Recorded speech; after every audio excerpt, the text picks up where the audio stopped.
Hey, it's Todd Duncan. Welcome to Todd Duncan TV. The title of this lesson is simply Legacy.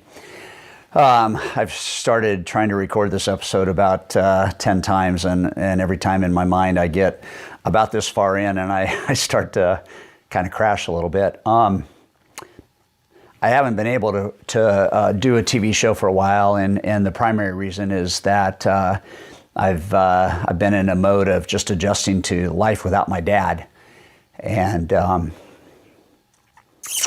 my dad passed away on December 27th, and it was not part of the plan. Nobody's death is really ever part of the plan. And even though my father had a really great life and was getting ready to celebrate his entry into his 92nd year, he had a fall, and they found out through all the x-rays in his fall, beyond all the broken bones, that his cancer had come back. And so from the time that he fell until the time that he passed away was only about 14 days. And so, it was and is for everybody, obviously, a super hard season when you lose somebody you love.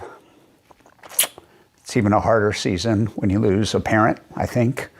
And for me as a guy, it's an even harder season when you lose your dad, who's your hero. And I have tried to put in my mind the challenge of never being able to tell him I love him again, and never ever being able to feel his hug again, and never being able to, as weird as this may sound, smell his skin and smell his hair when I hug him.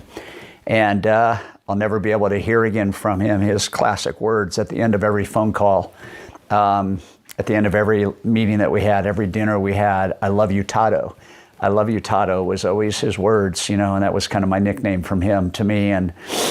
And I was reaching out and having a conversation with Tom Ferry, who many of you know is a good friend of mine, and I was telling him that it was a hard December, that my dad had passed, and I got this text from Tom, and beyond him saying, "I'm sorry, it certainly sounds like it was a rough December for sure," Tom said, "So many ways to honor him, his greatness, his legacy. What are you thinking about doing?" And it was kind of weird because I hadn't thought about anything. But as soon as I heard that word legacy, I thought, you know what? That's what I'm going to do. I'm going to do a TV episode, and I'm going to honor my dad and his legacy. So I want to tell you just three things that, as I sit here today and record this, that I think about not being able to hear my dad and feel my dad and see my dad and talk to my dad. What I have this beautiful hard drive in my mind from a father who had three things that I think are indelibly imprinted in me that will keep me always celebrating him and the impact that he had in his life, on his family, and on his world.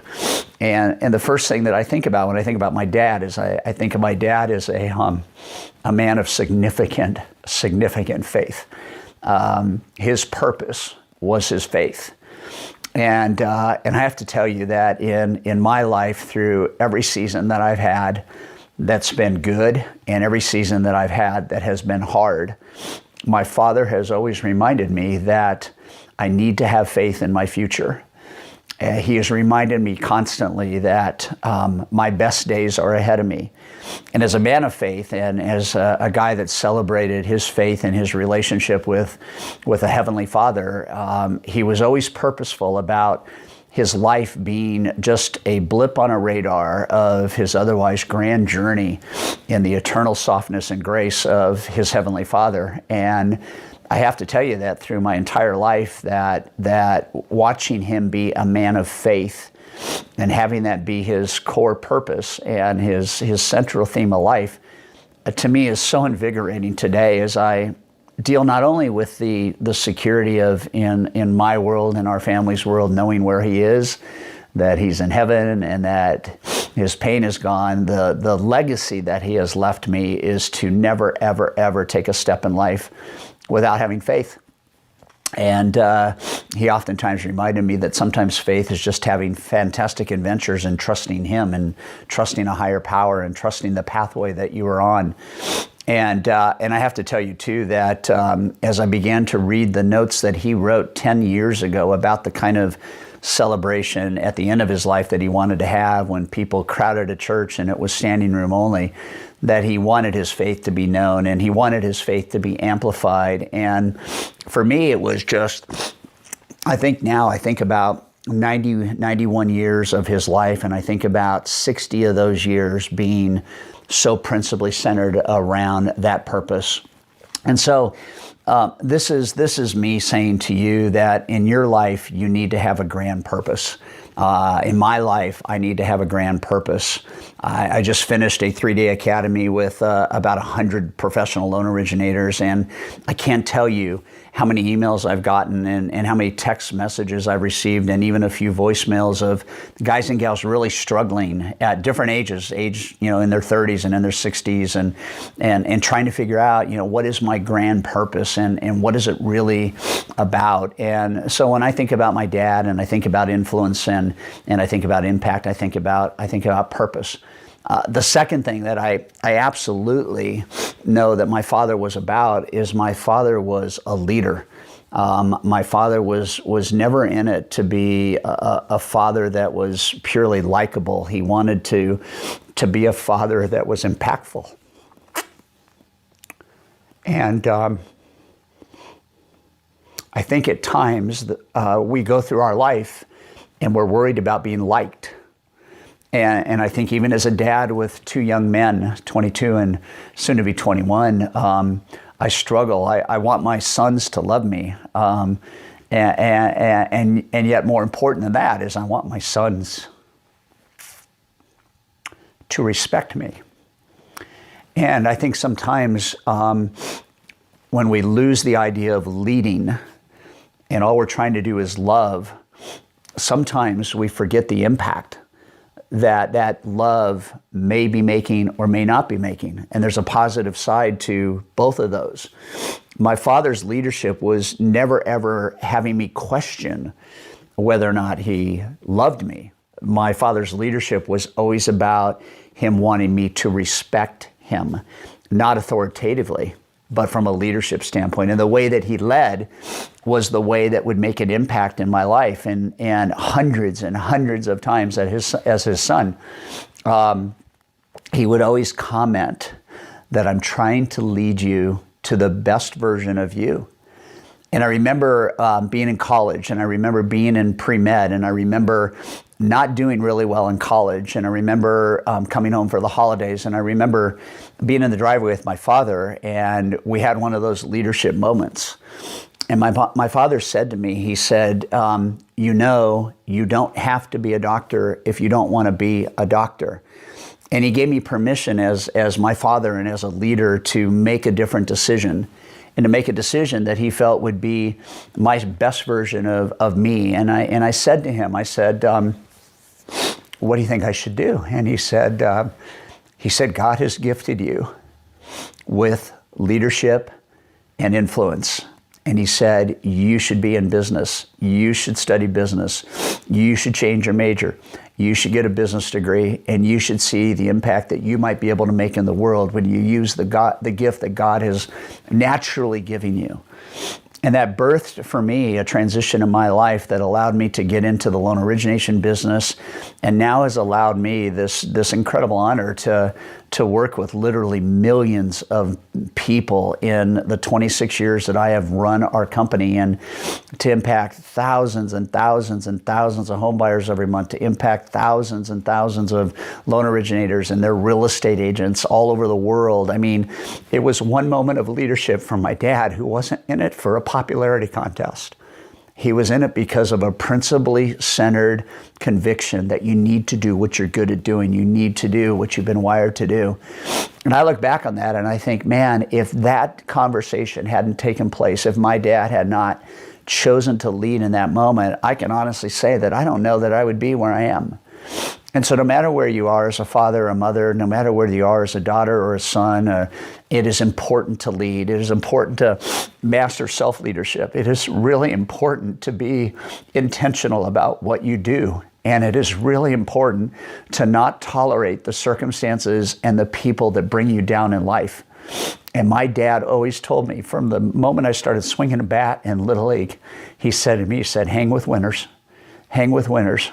My dad saved my life in college because I was hanging, or in high school, because I was hanging with three guys that he didn't think were going to go anywhere, and I thought they were going everywhere. And my dad said, remember, hang with winners, hang with winners. The guys you're hanging with are not winners, hang with winners. And now I can sit here today and say that hanging with winners has been the best decision that I've ever made. And so I credit my dad for being a leader that developed respect. And for that, I'll always be grateful.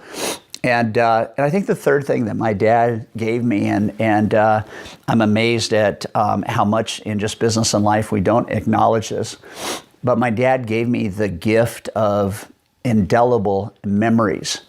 And I have next to my chair, I have a photo of my dad, and this photo sits on my desk. It's sat on my desk for the 25 years that I've had the photo, and it's just a stunning picture of my dad. He was in his early 60s. He had a tuxedo on, and I wanted to see my dad every day because I wanted to be able to know that today I needed to reflect on the lessons that my dad was teaching me.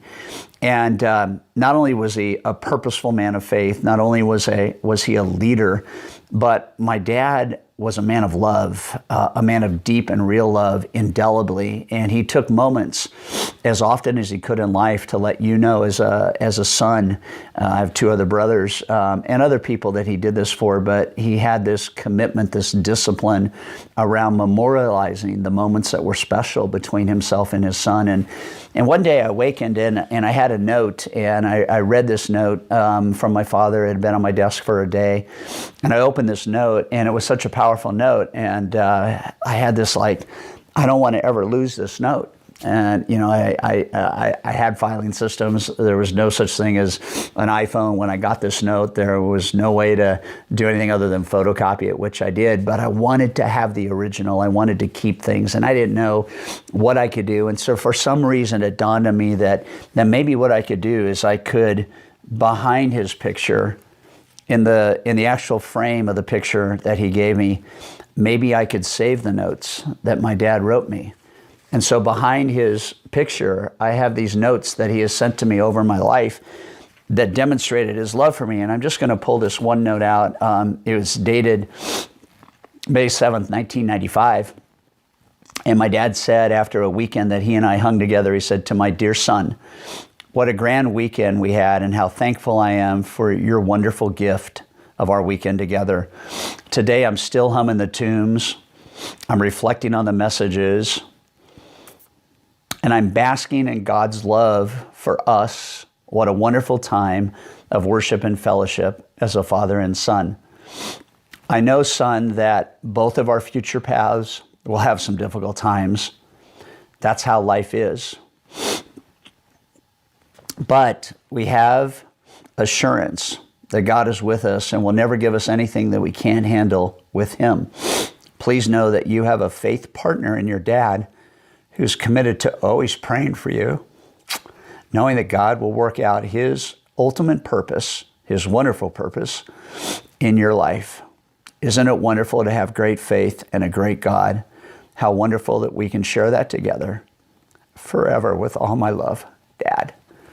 And I look back on, and there's about nine more notes in here. And my dad just had the discipline of just writing cards and writing notes. And I guess for me, you know, these notes are one of the ways that I'm always going to be able to remember my dad.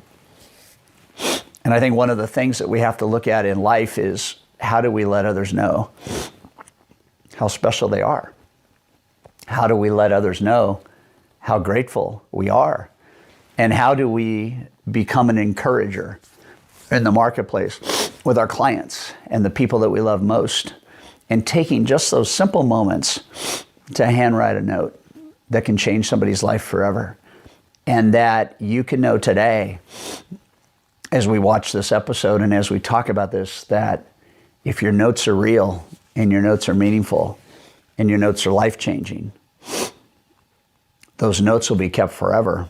And decades later, it can make an impact in somebody else's life. And decades later, it can make an impact in your life. And I think about my dad, and I think of the blessing of my life with him, and I will always be grateful for his faith. I'll always be grateful for his leadership, and I'll always be grateful for his love. And I'm going to do everything I can in my power to be the same kind of man to my sons as my dad was to me. Thanks for watching.